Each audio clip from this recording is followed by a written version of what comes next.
Is your stress level rising to the point you're worried you might burn out? I'm glad you're here and looking for help. That's a great start.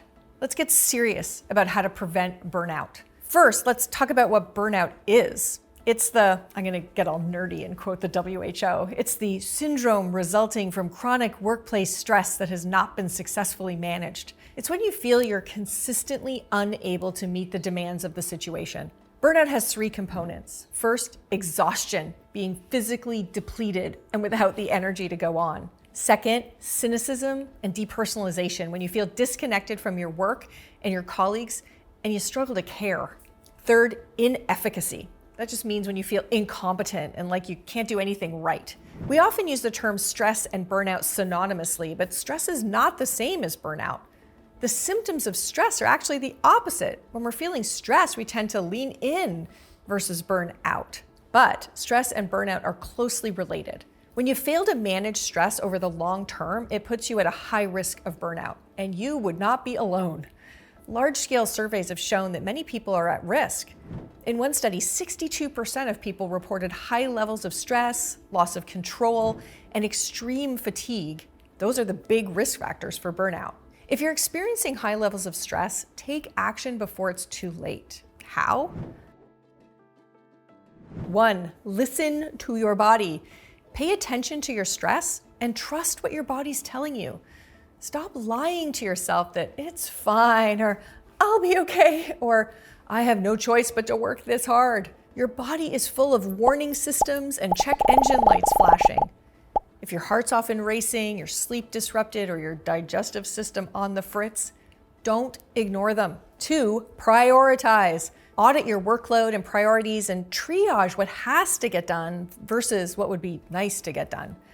While you're at it, identify a few things that don't need to get done at all. Why was I even doing that in the first place? Do what's most important first, so when you need to take a break, you've already accomplished the most critical things. 3, set boundaries. Put strict limits on how much you work. Getting serious about only working 40 hours a week now might protect you from having to drop down to even fewer hours if you do burn out. 4, manage your stress. You probably know what works to manage your stress. There's great evidence that physical activity makes a huge difference in stress levels. Research says you get bonus points if your physical activity is near trees. I don't know if you have trees near you, but if they are there, find them and walk amongst them.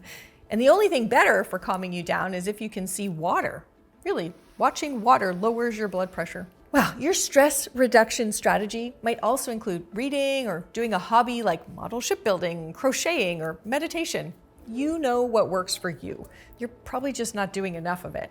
Start now. It's important. As I mentioned, a big part of burnout is depersonalization and disconnection from others. You need to work hard to prevent that. If possible, find ways to strengthen the connections with your colleagues.